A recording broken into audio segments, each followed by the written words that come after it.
सामाजिक प्रशासन की अवधारणा समझने के बाद आज हम सामाजिक प्रशासन का क्षेत्र समझ रहे हैं।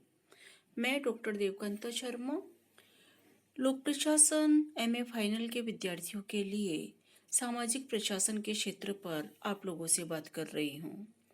जब हम सामाजिक प्रशासन के क्षेत्र की बात करते हैं तो थोड़ा हमें ध्यान रखना चाहिए कि हमने एमए प्रीवियस के फर्स्ट पेपर में जब हम लोक प्रशासन की मूल अवधारणाओं को समझ रहे थे और जब हमने समझा था कि लोक प्रशासन का क्षेत्र क्या है, तो वहाँ हमने लूथर गुलिक की चर्चा की थी। हमने समझा था कि पोस्टकॉर्ब सिद्धांत क्या है। जब हम लोक प्रशासन के क्षेत्र की चर्चा कर रहे थे तो हमने पोस्टकॉर्ब के प्रत्येक अक्षर से बनने वाले शब्दों को समझा था। सामाजिक प्रशासन के क्षेत्र की चर्चा करते हुए भी हमें पोस्टकॉर्ब को समझना होगा और इस पोस्टकॉर्ब में हमें समझना होगा कि सामाजिक प्रशासन में ये नियोजन, कार्मिक प्रबंध, निर्देशन, समन्वय या प्रतिवेदन या बजट की बात किस परिप्रेक्ष्य में की जाती है। हम इस बात को समझ चुके हैं कि सामाजिक प्रशासन वह प्रशासन है जो समाज कल्याण के लिए नीतियां बनाता है, उन नीतियों की क्रियान्विति करता है। इस बात को और सरल करें तो हम ये समझ चुके हैं कि सामाजिक प्रशासन समाज कल्याण से जुड़ा हुआ प्रशासन है। समाज के वंचित वर्ग, कमजोर वर्गों के उत्थान के लिए जो प्रयास किए जाते हैं वह सामाजिक प्रशासन के लिए किए जाते हैं। इस परिप्रेक्ष्य में जब हम पोस्टकॉर्प की बात करते हैं तो हम समझते हैं कि सामाजिक प्रशासन सबसे पहले पोस्टकॉर्प के पी अक्षर को हम लेते हैं, जहाँ पी से तात्पर्य है प्लानिंग अर्थात नियोजन करना। सामाजिक प्रशासन के अंतर्गत सर्वप्रथम नियोजन किया जाता है। ये देखा जाता है कि समाज के किस वर्ग को किस प्रकार की आवश्यकता है, उसकी वंचनाएं किस प्रकार की है, उसकी तकलीफ क्या है और किस प्रकार उसका कल्याण किया जा सकता है। तो उसकी समस्याओं को समझने के बाद नियोजन किया जाता है। समस्याओं को समझकर आवश्यकताओं का निर्धारण किया जाता है कि किसी वर्ग विशेष के कल्याण के लिए इन आवश्यकताओं को, जितनी भी है, कई आवश्यकताएं होती हैं, उन आवश्यकताओं को पूरा किया जाना जरूरी है। जैसा हम जानते हैं कि नियोजन करते समय न केवल हम आवश्यकताओं के बारे में अध्ययन करते हैं, वरन हम इस बात का भी अध्ययन करते हैं कि हमारे पास संसाधन कितने हैं और उन संसाधनों का अभाव और आवश्यकताओं की अधिकता के कारण हमें प्राथमिकताएं तय करनी होती है कि पहले हमें इस प्राथमिकता पे फोकस करना है, फिर ये प्राथमिकता, फिर ये प्राथमिकता, जितनी भी प्राथमिकताएं हैं, जैसे रोजगार भी चाहिए, शिक्षा भी चाहिए, स्वास्थ्य भी चाहिए, आवास भी चाहिए। तो प्रशासन को प्राथमिकता तय करनी होगी कि पहले हम भोजन की व्यवस्था करें, आवास की व्यवस्था करें, उसके बाद हम शिक्षा की व्यवस्था करें, हम रोजगार की भी व्यवस्था करें। तो आवश्यकताओं के मद्देनजर प्राथमिकताएं तय करके संसाधनों का प्रयोग किया जाता है, जिसे हम कहते हैं कि नियोजन किया जा रहा है। सामाजिक प्रशासन में इस बात का अध्ययन किया जाता है कि समाज कल्याण का नियोजन किस प्रकार से होता है। उसके बाद है स्टाफिंग, कार्मिक प्रबंध। योजना बना लेना पर्याप्त नहीं है। हम शुरू से समझते आए हैं, जिन विद्यार्थियों के पास बीए में लोक प्रशासन विषय रहा है वो फर्स्ट ईयर में इस बात को समझ चुके हैं कि केवल योजना बनाना पर्याप्त नहीं है, उन योजनाओं पर कार्य करना भी आवश्यक है। योजनाएं किसी उद्देश्य को दृष्टिगत रखते हुए बनाई जाती है और उन उद्देश्यों को प्राप्त करने के लिए कार्य करना होता है। और कार्य करेंगे व्यक्ति, कौन व्यक्ति? जो उस कार्य को करने की योग्यता रखते हैं। तो सामाजिक प्रशासन में कार्मिक प्रबंध के बारे में पढ़ा जाता है। जब हम कार्मिक प्रबंध के बारे में पढ़ते हैं, जैसे कि प्रीवियस में आपने पूरा पेपर पढ़ा है कार्मिक प्रशासन, तो जब हम कार्मिक प्रबंध के बारे में पढ़ते हैं तो हम अध्ययन करते हैं कि कर्मचारियों की भर्ती कैसे की जाती है, उन्हें कार्य के लिए कैसे प्रशिक्षित किया जाता है, कर्मचारियों के वेतन का निर्धारण कैसे किया जाता है, उनकी पदोन्नति के बारे में, अगर कोई कर्मचारी आचार संहिता का उल्लंघन करता है तो अनुशासनात्मक कार्यवाही या वर्गीकरण, इन इन बिंदुओं के बारे में हम विस्तार से पढ़ चुके हैं।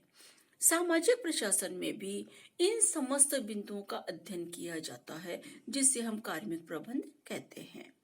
फिर पोस्टकोर्प में अगला अक्षर है डी। डी का मतलब हुआ डायरेक्टिंग या निर्देशन करना। कार्मिकों की व्यवस्था होने के बाद कार्मिक उद्देश्य के अनुरूप कार्य करें, अपने पद के दायित्वों को समझें, अपने पद के दायित्वों के अनुरूप दायित्व निष्पादन करें और जो दायित्व निष्पादित कर रहे हैं उन दायित्वों के अनुरूप परिणाम भी प्राप्त हो। इसके लिए आवश्यक है कि उच्च अधिकारी अपने अधीनस्थों को निर्देशित करता रहे। निर्देशित करते रहने से अधीनस्थों को पता होगा कि उनका लाइन ऑफ एक्शन क्या होना चाहिए, उनको किन प्रक्रियाओं का पालन करना है, किन नीतियों की क्रियान्विति करनी है और किन उद्देश्यों को प्राप्त करना है। इसके लिए आवश्यक है कि कर्मचारियों को समय समय पर निर्देशित किया जाता रहे और यह उच्च अधिकारी का दायित्व है। पोस्टकोर्प में दो अक्षरों को मिलाकर एक शब्द बन रहा है सीओ। सीओ मतलब कोऑर्डिनेटिंग। ये जो कोऑर्डिनेटिंग शब्द है इसका मतलब है समन्वय करना। हमने विगत कक्षाओं में समझा कि लोक प्रशासन में किसी भी संगठन में समन्वय बहुत महत्वपूर्ण अवधारणा है, बहुत महत्वपूर्ण सिद्धांत है। जब हम संगठन के सिद्धांत पढ़ते हैं तो उसमें हम समन्वय का जिक्र करते हैं और समन्वय को विस्तार से समझते हैं। समन्वय का अर्थ होता है तालमेल स्थापित करना। जब तक दो पदों के कार्यों के बीच तालमेल नहीं होगा या समान पदों पर कार्य करने वाले व्यक्तियों के बीच में तालमेल नहीं होगा या उच्च अधिकारी और अधीनस्थ के कार्यों में तालमेल नहीं होगा, तब तक संगठन प्रभावी रूप से कार्य नहीं कर सकता।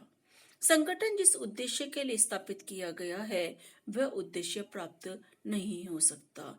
संगठन में तालमेल होना आवश्यक है।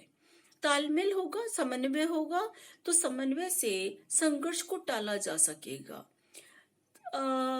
अगर समन्वय होगा तो कार्यों का दोहराव नहीं होगा। इन सब बातों को हम विस्तार से समझ चुके हैं।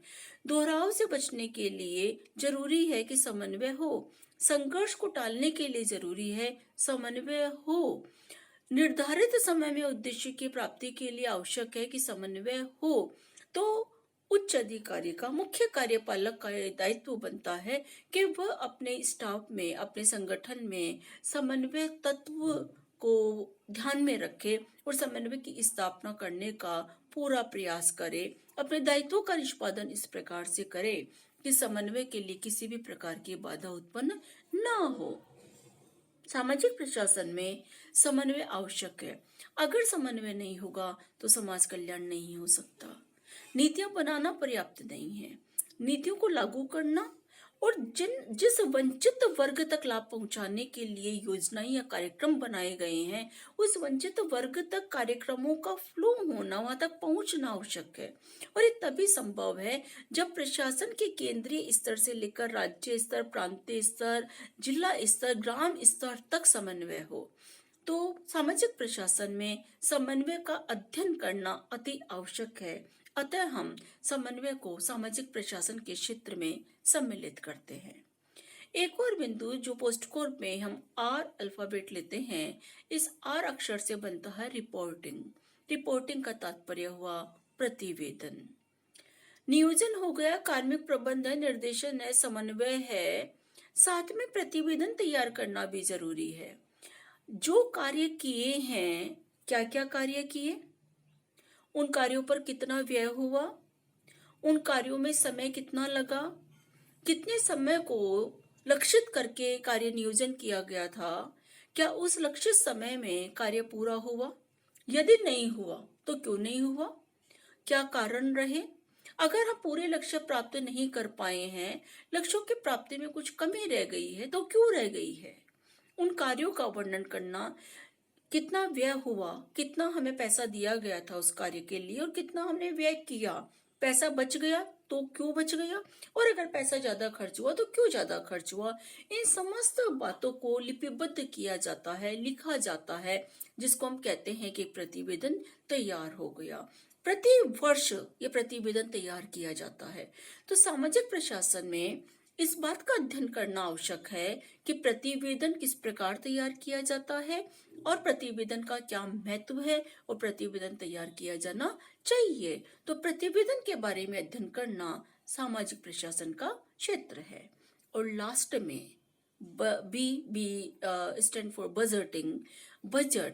बजट के बारे में चर्चा करना, बजट का मूल्यांकन करना अति आवश्यक है। सामाजिक प्रशासन के जो कार्यक्रम है, जो योजनाएं हैं, जो नीतियां हैं और जिस लक्ष्य के लिए वो नीतियां बनाई गई है, वो लक्ष्य तब तक प्राप्त नहीं हो सकते जब तक कि बजट नहीं हो। कोरोना महामारी से मुक्ति के लिए अगर प्रयास जारी है, स्वास्थ्य सेवाएं विस्तारित कर दी गई है, तो उसके लिए पैसा चाहिए। तो कितना बजट दिया जा रहा है और उस बजट को जिस मद में दिया जा रहा है, पैसा जिस मद के लिए दिया जा रहा है, उसी मद में पैसा व्यय हो रहा है या नहीं हो रहा है, इस बात का अध्ययन सामाजिक प्रशासन में किया जाता है। जब हम पोस्ट कोड की बात करते हैं, नियोजन, कार्मिक प्रबंधन, निर्देशन, समन्वय करना, प्रतिवेदन देना और बजट बनाना या बजट का मूल्यांकन करना, बजट का अध्ययन करना, तो ये सारे अध्ययन हम लोक प्रशासन के वृहत क्षेत्र में ना कर केवल समाज कल्याण के क्षेत्र में करते हैं, इसलिए हम इसे सामाजिक प्रशासन का क्षेत्र कह रहे हैं। हम लोक प्रशासन के क्षेत्र में भी पोस्ट कोड पढ़ते हैं, किंतु यहाँ क्योंकि अभी हम सामाजिक प्रशासन विषय को पढ़ रहे हैं, सामाजिक प्रशासन प्रश्न पत्र को पढ़ रहे हैं, अतः यहाँ हमें पोस्ट कोर्प को सामाजिक प्रशासन के विशेष संदर्भ में समझना चाहिए। तो सामाजिक प्रशासन के क्षेत्र में हम प्रथमतः पोस्ट कोर्प का अध्ययन करते हैं, जिसका हमने अभी विस्तार से जिक्र किया।